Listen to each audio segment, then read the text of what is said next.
Assalamualaikum warahmatullahi wabarakatuh. Di sini kami akan menjelaskan tentang proyek Blue Economy untuk memenuhi UTS Blue Economy. Dengan materi berjudul Pengembangan Budidaya Rumput Laut berbasis Komunitas Kompas. Pulau Moro adalah wilayah pesisir yang sebagian besar masyarakatnya bekerja di sektor kelautan, seperti nelayan dan petani budidaya. Perairan di sekitar pulau ini sangat tenang, bersih, dan juga sangat cocok untuk pengembangan rumput laut. Wilayah ini juga memiliki posisi yang strategis karena berada di jalur maritim dengan potensi ekonomi pesisir yang sangat besar. Dari hasil pengamatan, Pulau Moro memiliki potensi yang kuat untuk budidaya rumput laut. Kualitas air yang baik dan arus yang stabil membuat rumput laut bisa tumbuh dengan optimal. Selain itu, rumput laut juga memiliki nilai ekonomi yang tinggi karena dibutuhkan oleh berbagai industri seperti makanan, obat-obatan, kosmetik, hingga bioplastik.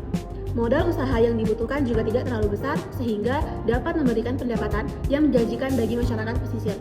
Melihat potensi besar ini, sudah saatnya kita bersama-sama memastikan bahwa rumput laut bukan hanya menjadi komoditas ekspor, tetapi juga membawa manfaat nyata bagi masyarakat pesisir, seperti membuka peluang usaha, meningkatkan pendapatan, dan menciptakan masa depan yang lebih baik untuk Pulau Moro dan seluruh Indonesia.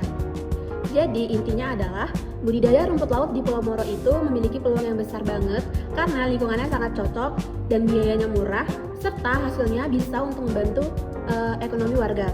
Masalah-masalah ini membuat petani rumput laut di Pulau Moro susah untuk berkembang.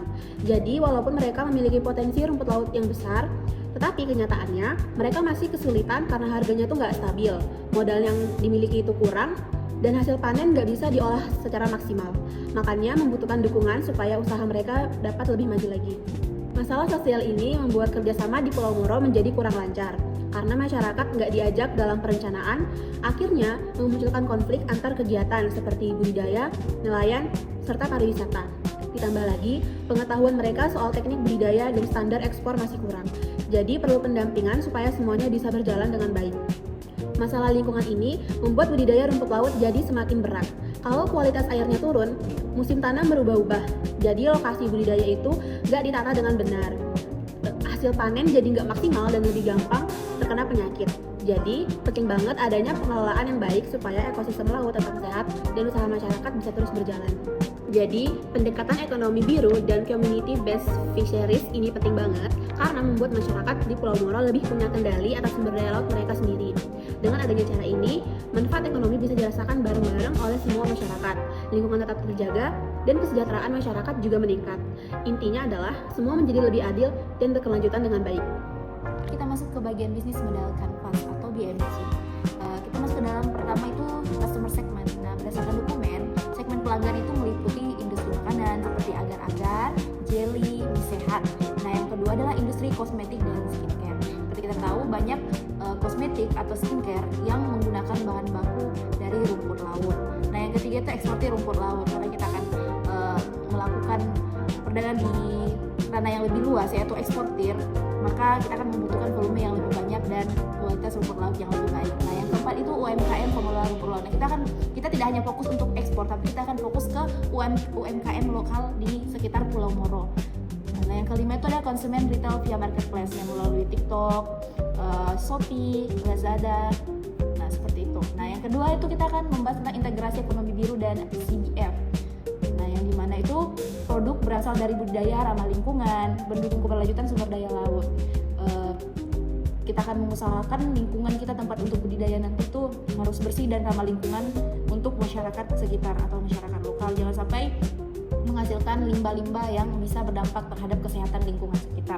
Nah, yang kedua itu melibatkan komunitas petani rumput laut lokal sebagai bagian dari CBF untuk pemerataan manfaat ekonomi. Ini juga akan membantu perekonomian masyarakat lokal di sekitar. Integrasi ekonomi biru dan CBF yang dimana produk yang berasal dari budidaya ramah lingkungan, mendukung keberlanjutan sumber daya laut.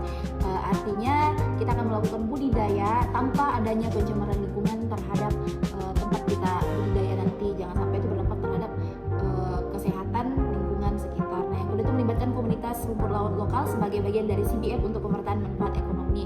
Tentunya kita akan memberikan dampak positif terhadap masyarakat lokal. Kita akan mengajak dan merangkul masyarakat lokal untuk lebih dalam tentang mengenal budidaya rumput laut ini sehingga dapat menghasilkan penghasilan tetap untuk masyarakat sekitar juga. juga. Nah, yang ketiga tuh pasar industri besar dan UMKM dikembangkan untuk menciptakan nilai tambah lokal dan memperkuat ekonomi pesisir. Masuk ke yang ketiga yaitu channels. Nah, ada pun beberapa channels yang kita akan gunakan yang tentunya tidak hanya dikenal di Indonesia tapi di seluruh negara, karena kita akan melakukan eksportir dan marketing ke beberapa negara.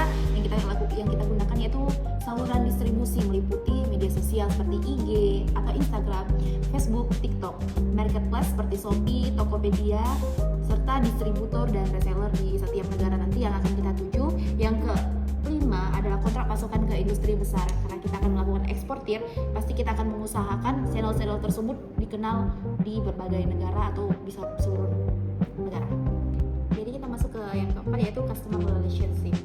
Yang pertama, hubungan dengan pelanggan itu dibangun melalui yang pertama layanan responsif dan profesional tentunya. Yang kedua adalah edukasi penggunaan rumput laut. Yang ketiga adalah program kemitraan atau langganan pelanggan kita. Kita akan pastikan proses dari produksi awal, mulai dari pembudidayaan, panen, dan proses produksinya itu transparan agar kita dapat mendapatkan trust dari customer kita. Tentunya akan dapat membangun integritas dari perusahaan kita. Kita masuk ya ke BMC yang kelima yaitu revenue streams. Nah, dari mana aja sumber pendapatan kita? Yang pertama itu dari penjualan rumput laut basah. Nah, selain kita menjual rumput laut kering atau hasil pengolahannya, kita juga menjual rumput laut basah. Nah, yang kedua itu dari penjualan rumput laut kering. Nah, rumput laut kering inilah yang akan menjadi komoditas kita karena kita akan melakukan ekspor. Sebagian juga kita gunakan untuk pengelolaan berbagai produk seperti di Pulau Moro saat ini sudah terdapat pabrik yang memproduksi minuman kolagen serta masker kolagen, yaitu skincare yang mengandung kolagen. Nah, kita akan berencana untuk melakukan mitra dengan pabrik tersebut supaya kita bisa menjadi supplier tetap perusahaan mereka. Nah, yang ketiga itu ada produk olahan tepung, agar-agar serta pupuk organik. Kita masuk ke BMC yang keenam yaitu key resource. Nah, sumber daya utama kita yaitu yang pertama lahan budidaya. Tentunya kita akan membutuhkan lahan budidaya yang cukup luas. Nah, Pulau Moro ini kebetulan di sana sudah banyak budidaya rumput laut. Nah, kita berencana untuk menambah beberapa lahan lagi di sana, akan membuka beberapa lahan lagi untuk melakukan budidaya rumput laut. Nah, yang kedua itu tenaga kerja terampil. Kita akan mengajak petani-petani rumput laut di sana, kita akan melakukan pelatihan serta melakukan edukasi tentang bagaimana melakukan pembudidayaan rumput laut agar menghasilkan rumput laut yang berkualitas tinggi. Nah, yang ketiga itu peralatan, tali, rak pengering, perahu, mesin pengering otomatis. Mengenai mesin pengering otomatis ini sangat-sangat dibutuhkan oleh para petani karena salah satu hambatan dari petani rumput laut sekarang itu adalah cuaca yang tidak bisa kita prediksi. Jadi penggunaan mesin pengering otomatis ini sangat-sangat dibutuhkan oleh petani dan sangat-sangat penting untuk menghasilkan rumput laut yang terus ada produknya. Nah, yang keempat itu ada modal dan tempat penyimpanan. Tentunya kita akan membutuhkan modal yang cukup besar serta tempat penyimpanan yang cukup luas juga. Mengenai modal ini tentunya kita sudah perhitungkan di penghitungan modal kita. Kita masuk ke yang ketujuh, BMC yang ketujuh yaitu key activities. Nah, aktivitas apa aja yang kita akan lakukan? Nah, yang pertama itu budidaya dan pemeliharaan. Yang kedua adalah panen, lalu pengeringan, lalu sortasi dan pengemasan, lalu pemasaran dan distribusi, dan yang terakhir itu R&D produk turunan. Integrasi ekonomi biru dan CBM-nya itu teknik budidaya lingkungan, R&D produk turunan yang mendorong efisiensi dan circular ekonomi. Nah, yang terakhir itu kita akan melibatkan komunitas dalam seluruh proses peningkatan kepemilikan. Masuk ke BMC yang ke-8 yaitu mitra kunci atau key partners kita. Yang pertama itu petani, tentunya petani rumput laut. Yang kedua itu supplier bibit. Yang ketiga adalah distributor dan eksportir. Yang keempat adalah pemerintah daerah dan dinas kelautan. Dan yang terakhir itu industri pengolahan. Lalu kita akan masuk ke BMC yang terakhir yaitu komponen biaya utama atau cost struktur. Yang pertama tentunya bibit dan peralatan budidaya yang kita butuhkan seperti mesin pengering tadi. Yang kedua tenaga kerja atau petani rumput laut tadi. Yang ketiga adalah transportasi tentunya. Yang keempat pengeringan dan pengemasan, dan yang terakhir yaitu pemasaran dan operasional. Baik, di sini saya akan menjelaskan tentang analisis SWOT yang kami lakukan dari budidaya rumput laut yang kami lakukan di Pulau Moro. Yang pertama yaitu adalah strength atau kekuatan dari faktor internalnya, yaitu yang pertama lingkungan alami pesisir yang masih terjaga, perairan yang bersih, cocok untuk wisata bahari, snorkeling dan juga edukasi budidaya rumput laut. Yang kedua yaitu adalah komunitas lokal memiliki keahlian khas, yaitu budidaya rumput laut ini. Hal ini bisa menjadi daya tarik wisata edukasi di Pulau Moro. Kemudian yang ketiga adalah struktur operasional komunitas yang sudah ada. Jadi di dalam struktur ini sudah ada manajernya, terus tim budidaya, pemasaran dan juga tim keuangannya. Kemudian yang keempat adalah biaya operasional yang rendah dan juga usaha mudah direplikasi sehingga mendukung pengembangan paket wisata yang murah dan juga inklusif. Kemudian yang kelima yaitu adalah potensi produk lokal. Produk rumput laut ini dapat menjadi juga oleh-oleh atau atraksi wisata kuliner bagi pendatang.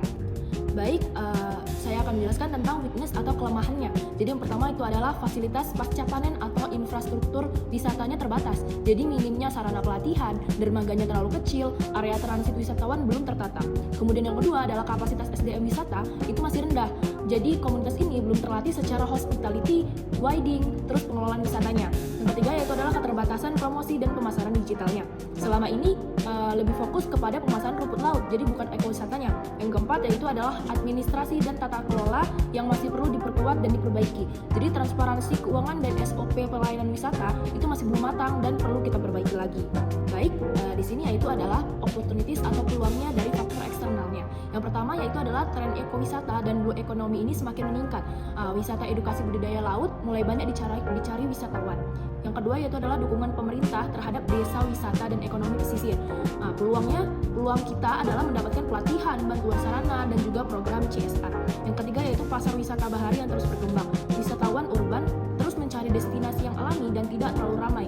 Yang keempat adalah potensi kolaborasi dengan kampus, NGO, dan travel agent. Jadi untuk riset, pelatihan, dan paket wisata berbasis edukasi. Yang kelima adalah produk lokal dapat memperkuat branding ekowisata seperti rumput laut, kuliner lokal, dan kerajinan yang bisa menjadi paket ekonomi terpadu.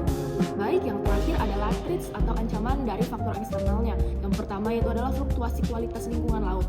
Jadi fluktuasi kualitas ini seperti pencemaran, cuaca ekstrim, hama, dan yang dapat mengganggu atraksi edukasi budaya ini. Yang kedua yaitu adalah persaingan dengan destinasi wisata bahari lain. Banyak daerah pesisir lain yang menawarkan paket yang serupa dengan harga yang bersaing juga. Yang ketiga yaitu adalah ketergantungan pada kondisi cuaca dan musim. Aktivitas wisata laut ini bisa terganggu jika gelombang lautnya lagi tinggi. Yang keempat yaitu adalah harga transportasi antar pulau yang tidak stabil. Dapat membuat wisatawan ragu atau biaya kunjungan meningkat. Yang kelima adalah resiko komersialisasi yang berlebihan. Jika tidak terkendali, ini dapat merusak lingkungan sekitar pesisir dan dapat melanggar prinsip ekowisata. Selanjutnya saya akan menjelaskan tentang penerapan 4 fungsi manajerial atau POAC.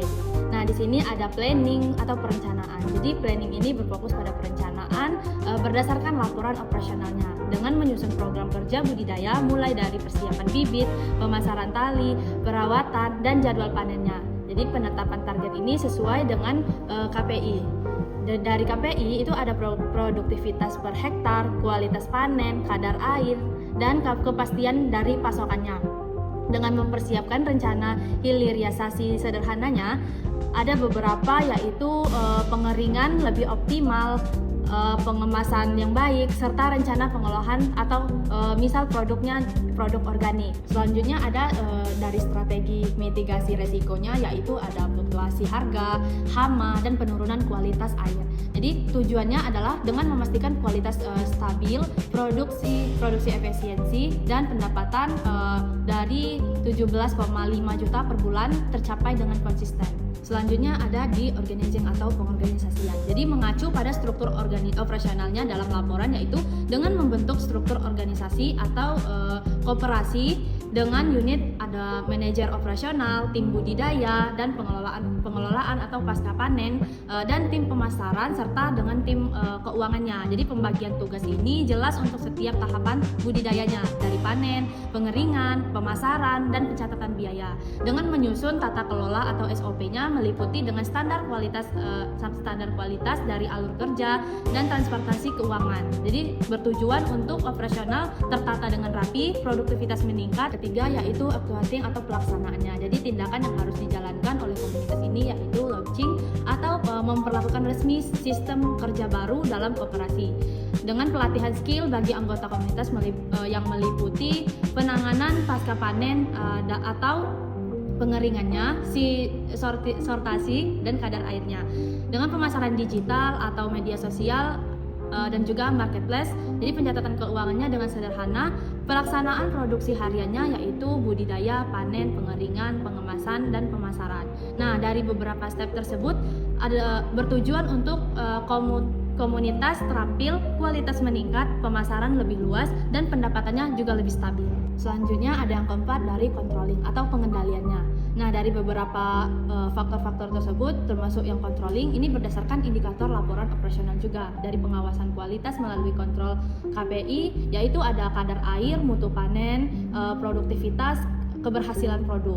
Jadi implementasi transparansi keuangannya yaitu laporan biaya bibit, tali, tenaga kerja, transportasi, pengeringan, dan pemasaran. Untuk memonitoring risiko secara rutin yaitu dengan fluktuasi harga, kondisi air, hama, dan konflik ruang.